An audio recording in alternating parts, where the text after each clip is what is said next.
Week 11 recaps. So, starting out with Bengals Ravens on Thursday night, Lamar Jackson had a fine game. Gus Edwards somehow managed to do so as well. Although Beckham had his first 100-yard receiving game since 2019. But my main focus is on the fact that the Bengals decided to play Joe Burrow with this injury. Like, it's a bad look when you have this video of him getting off of the plane with a cast on his hand.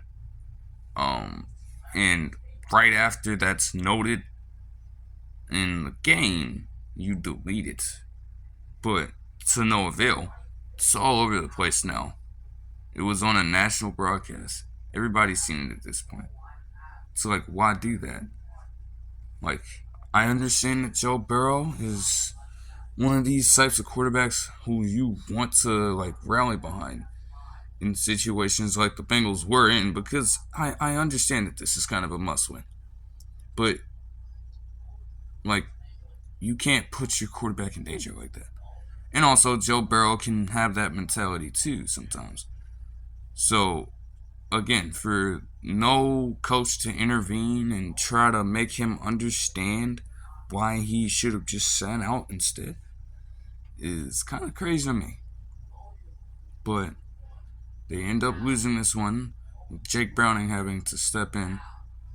And I guess, like, Jake Browning played okay, but this is, like,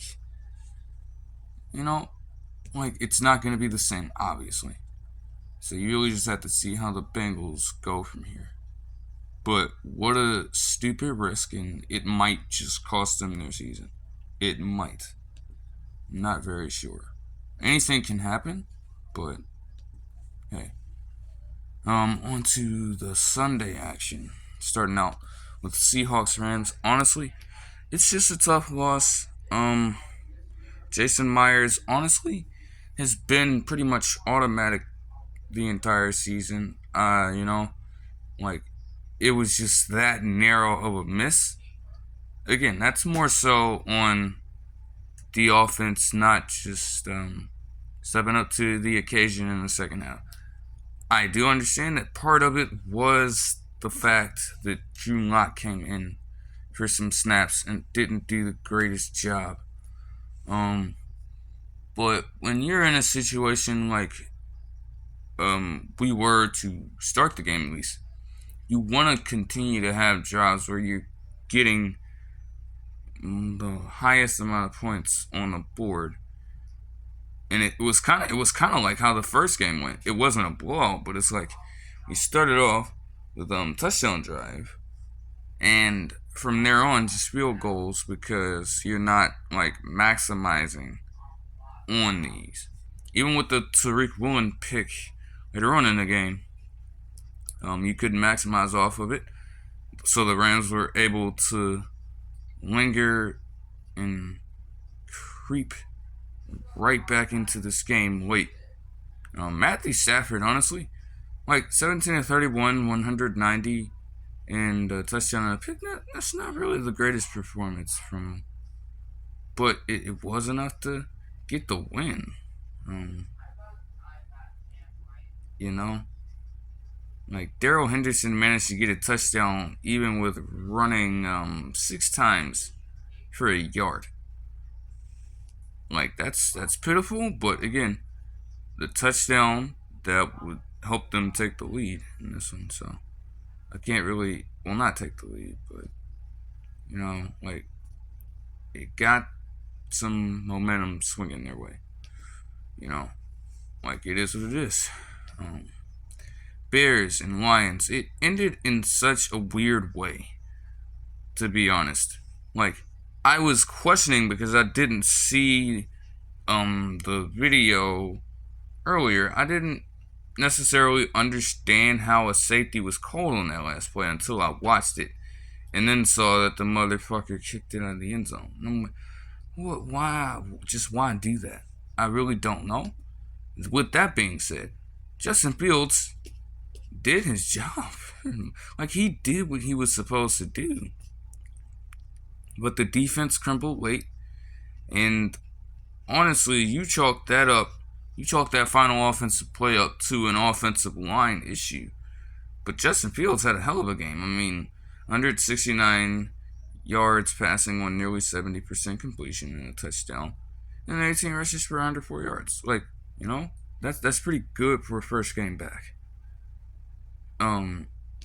Jared Goff, on the other hand, once more coming up clutch somehow, but 2 picks to 3 interceptions is not the greatest. But he ended up getting Jameson Williams involved, which is always nice to see. The run game got going. David Montgomery actually decided he was going to average an elite amount of yards per carry in this one. But he still got a fucking vulture time touchdown and shit. Sam Laporta did what he needed to do. Like, this is a quieter game for him, but like, his team still won.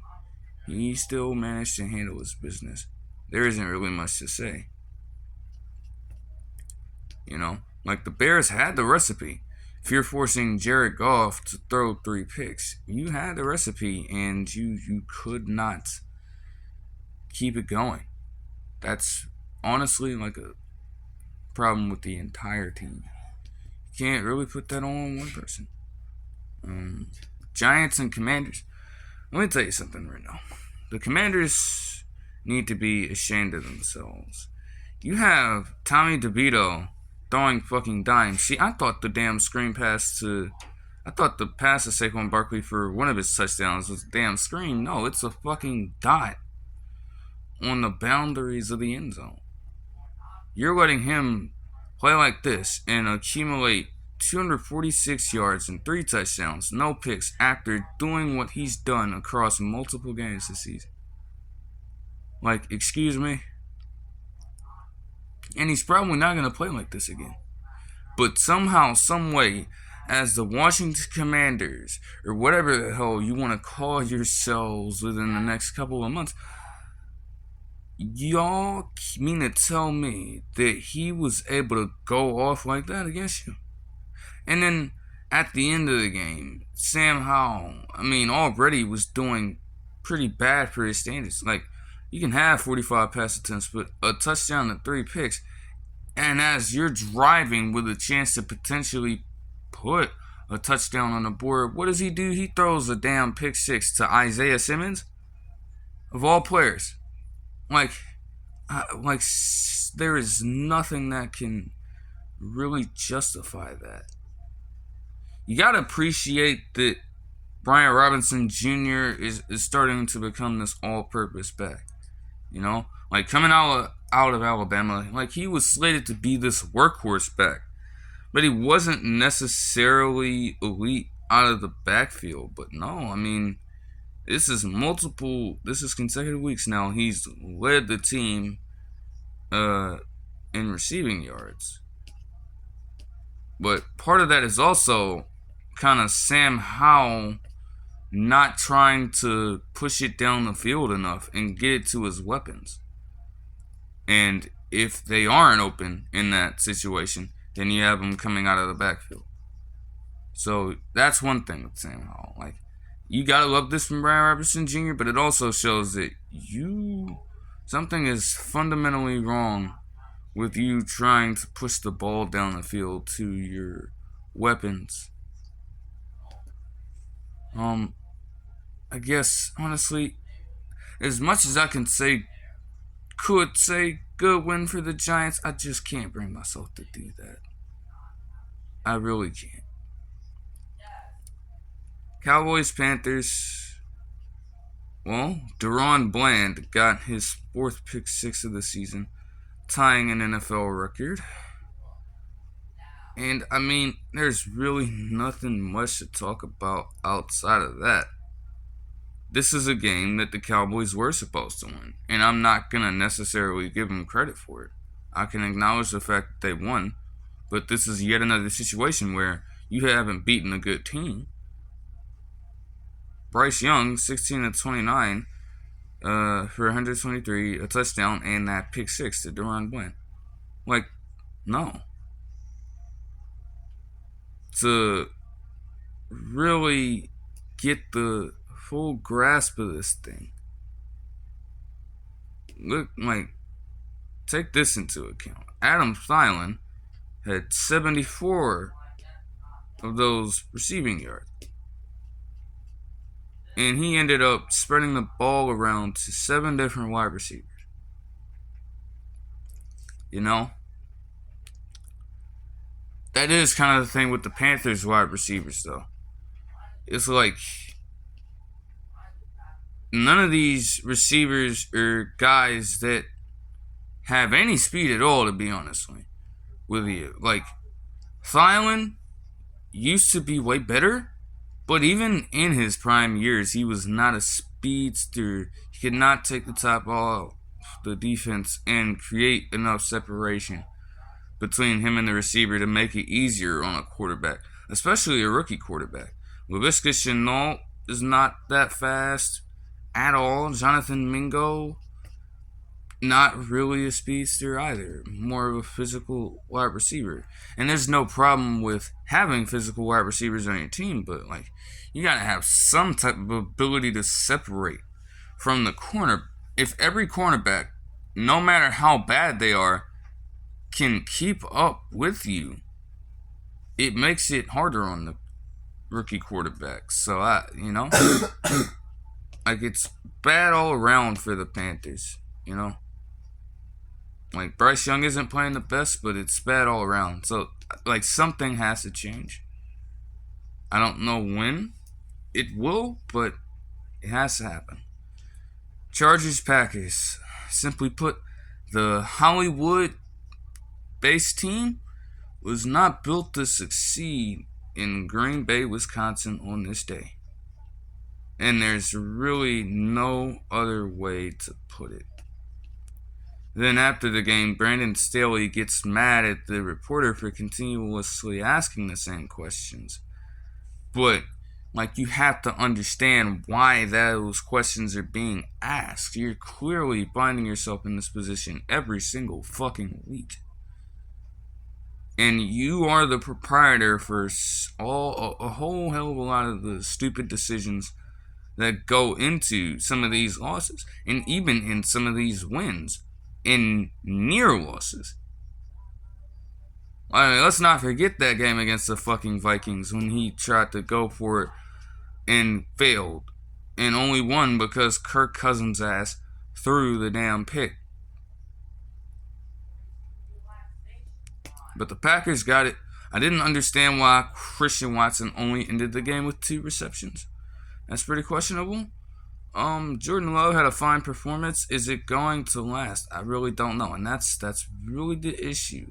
There hasn't been anything too consistent with the Packers this season. And Jordan Love. So they've really just been stuck in the middle at this point. They may not be a playoff team, but he's gotta start turning it around. Or actually going to one extreme or the other. Is he capable or is he not? And that is still not been decided yet. Because he's flip-flopping every single game. Steelers, Browns. Dorian Thompson-Robinson, he did fine for his first start. But the Browns, again, I guess it makes sense. They were playing fucking scared. There's no way around it. The fact that this man had 43 passing attempts for 165 yards and a pick. That's just ridiculous. Okay? And they, as I was watching the game live, they were clamping down on all of the short routes. And it was getting harder for him to complete these passes, which is why he ended up with 56% completion percentage from the field. You've got to start letting him throw some balls down the field and push the ball down the field to make the defense account for that. Look to that. And also the run it was working slightly, but it wasn't efficient at 3.3 yards per carry. You gotta have a balance of both for those short routes to open up throughout the game, not just for a little bit, but just happening at every turn. You have to have some variety in your play calling. Speaking of play calling for the Steelers, in what would become a final game of this shit hole that is the Steelers offense, Kenny Pickett basically couldn't get anything going himself. I mean, he ended with the same amount of fucking yards per attempt as Dorian Thompson-Robinson, and completed less passes. Usual thing when it comes to Pickett and this guy. And somebody had to go at some point. Like, it had to happen. Even when it comes to Najee Harris, for example, talking about he's tired of this shit. But when Najee Harris is out here at 6'4", averaging 2.9 yards a carry, longest run was 17, 35 total rushing yards. Okay? Then you look at a guy like Jaylen Warren. Keep in mind, this dude is 5'8". The fucking fact that he was able to break so many tackles, some with ease and some with just pure effort, hard work, determination to continue getting yardage on the fucking play. He stiff-armed the shit out of Rodney McLeod Jr., man, and had him hurt after the play. He had pain with the fucking hits he was laying on these defenders. And he's 5'8". Managed to outperform Najee Harris by a fucking mile, and they wanted to invest so heavily in Najee Harris. Warren had 9 rushes for 129 yards and a touchdown. Like, I have called him a spark plug for this team in the past, but, you know, with a game like that, like, you have to convince yourself that he might be this entire offense. Because nobody else did a damn thing. And nobody else could do a damn thing. You know, defense is keeping you in these games, and honestly, in terms of, like, the amount of, like, chaos that was going on, it definitely wasn't the same as the Week 2 Monday Night Football game. There really wasn't much to miss if you were a fan of either one of these teams. But, hey, it's all over now because Matt Canada, as of today, is gone. He's been fired. The first person in the coaching staff. Yeah, Canada became the first member of the Steelers coaching staff to get fired mid-season since 1941. I understand that the Steelers have historically, like, shit with that stat, historically they don't do things like this. But when it comes to games and games worth of this shit right here, a change has to be made. Every single game this season, the Steelers have been outgained. Every single one, even in their wins. Like, nah, it cannot happen. In fact, I think there was another stat line that said they have not had a 400-yard game. A total of 400 yards. A game with a total of 400 yards under Matt Canada. During his time as the offensive coordinator. It's like something had to give at some point. They made the call. Finally. Raiders and Dolphins. Not really much to say. Jalen Ramsey is exactly who we thought he was. And the fact that Aiden O'Connell would try to test him multiple times is pretty dumb. Like, that's definitely a rookie mistake. He paid for it multiple times, including the dagger interception by Ramsey at the end. Antonio Pierce suffers his first loss since taking over for McDaniels. But again, it was bound to happen. It was bound to happen. Honestly, there isn't much to say about this one. Titans, Jaguars, same here. I mean, the offense that the Titans had came way too late. Way too late to really make an impact on this game. Like, this game could have very much remained a 30-point blowout if the Jaguars really wanted to do so. At the same time, they were on the other side of things last week. Maybe they wanted to show some mercy. Trevor Lawrence had a great game, though. 4 total touchdowns for him. And cavalry with 7 receptions for 103 yards and 2 touchdowns. That's great work right there. Honestly. Again, I am still totally with Will Levis starting. But, you know, it is a process. That's all I can say. It is a process. Will we get there? We'll find out. Cardinals, Texans, CJ Stroud, after throwing 2 picks all season, ended up with 3 in this game. I don't necessarily know how they look. I have to see them down the line, because they could be terrible. He could have definitely forced these passes, or they could have been passes that might have seemed like good looks. But the defense just simply made a play. But the Texans' defense came up big. They got the stops when they needed to get the stops, including at the end of the game. And they downed the Cardinals with Kyler Murray starting. Like, even he on his end, 20 of 30, 214, touchdown, and a pick to Derek Stingley Jr. of all cornerbacks. And a rushing touchdown for him also, on 7.3 yards per carry. James Conner also did quite well. Rondale Moore, I don't understand why he only had the single catch for a 48-yard touchdown. You would feel like if he is doing that for you, and he has the potential to do that for you, so why aren't you utilizing him more? Why are you utilizing Greg Dortch so much? Why are you using Marquise Brown so much?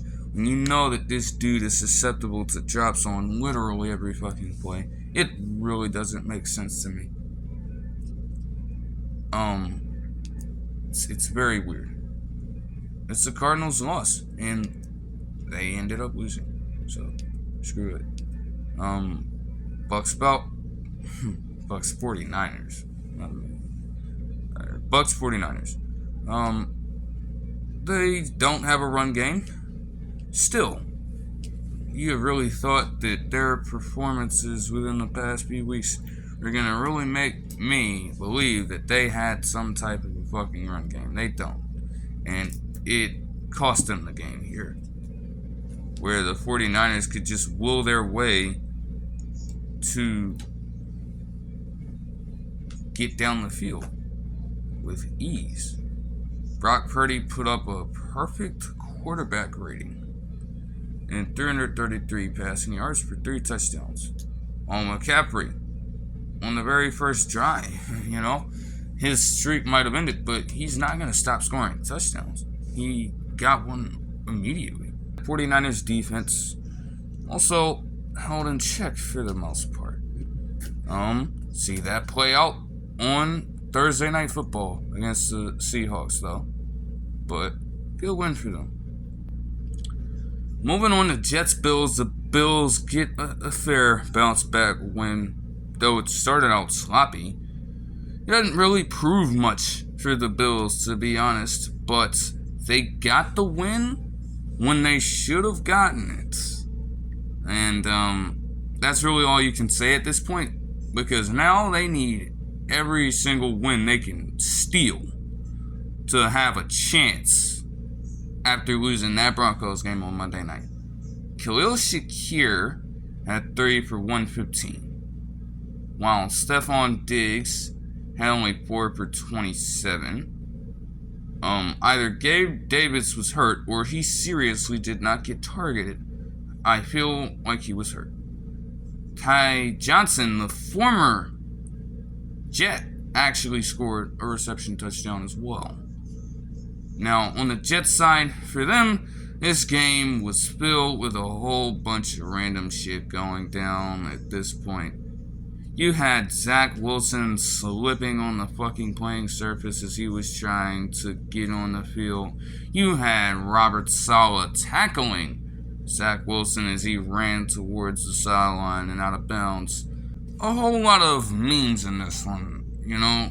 And when you have Zach Wilson performing the way he did, at some point you had to take him out, and they ended up doing so for Tim Boyle.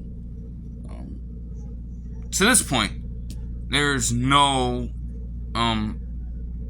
decision on who's going to be the starter. But, yeah, it's rough. You know, the Jets, they need as many wins as they can get. And especially if they want to have a chance. If Aaron Rodgers can come back. And it just hasn't happened for one reason or another. You know, as Robert Saleh has said, you know, even with Zach Wilson playing the way he is, there is just more than that going on right now when you have this type of a game. A great win for the Bills, just like a typical loss for the Jets this season. And, you know, like even if Aaron Rodgers comes back, one thing is certain: Nathaniel Hackett burns everything he touches. Nathaniel Hackett burns everything he touches. Because now that the Broncos have managed to beat the Vikings, now they seem like they're actually on a surge without him in their fucking locker room, without him in their organization. Russell Wilson was able to put on a fucking masterpiece at the end of that game. And Courtland Sutton, you know, I've been starting to come around when it comes to him. He is just making all these plays. It reminds me of Russell Wilson and DK Metcalf. Obviously, DK Metcalf's a better wide receiver, and I can't compare it to Russell Wilson and Tyler Lockett. But, like, Courtland Sutton is making plays when you need him to, and that's impressive. You know, everybody committed Josh Dobbs on his performance too, and for the most part, yeah, he played incredibly well in this situation. It is nice to see that the Vikings actually had a run game going too, outside of Josh Dobbs at least. I mean, Ty Chandler stepping in and getting 10 for 73, Alexander Madison actually tallying 81 rushing yards. That's pretty good work for one of the first few times this season. You know, the Broncos came out with the win late. Typical vintage Russell Wilson. That is the guy that's my favorite player in the league. You know? Like, there he goes. He showed you why right there. Like, have you no faith, guys? Come on. And, ended off Eagles-Chiefs. Kadarius Toney was in week 1 as to what Marquez Valdes-Scantling is after yesterday night. That's all I can say. The Eagles played well. Don't get me wrong. They had a great game and played great defense in the second half. The Chiefs continue to have these struggles in the second half. You have to close out games. I understand that. The Eagles did their job. They got the run game going. They got the connection with Devontae Smith working late, and it helped them out. The Chiefs, honestly, for most of the game, they had them right where they wanted them. I mean, 168 yards when they been averaging and giving up just around 66 per game? That's impressive work, but it didn't lead to a win. You know, Mahomes and Hurts had horrible passes and dumb mistakes. Both teams dealt with receivers dropping the ball and things of that nature, but none, and I mean none of them, were as egregious as Valdez-Scantling. It hit him that well in the fucking breadbasket, and he dropped it. I kid you not. There is not a better throw that Mahomes can make in that situation. That is on the money. That should have been fucking cash. And yet, no. And it results in a loss. A tough loss. But the Chiefs are still at the top of the AFC. Like, I think they'll bounce back quite fine. And that'll do it for this one. I hope you guys enjoyed the video, and I'll see you guys next time. Peace.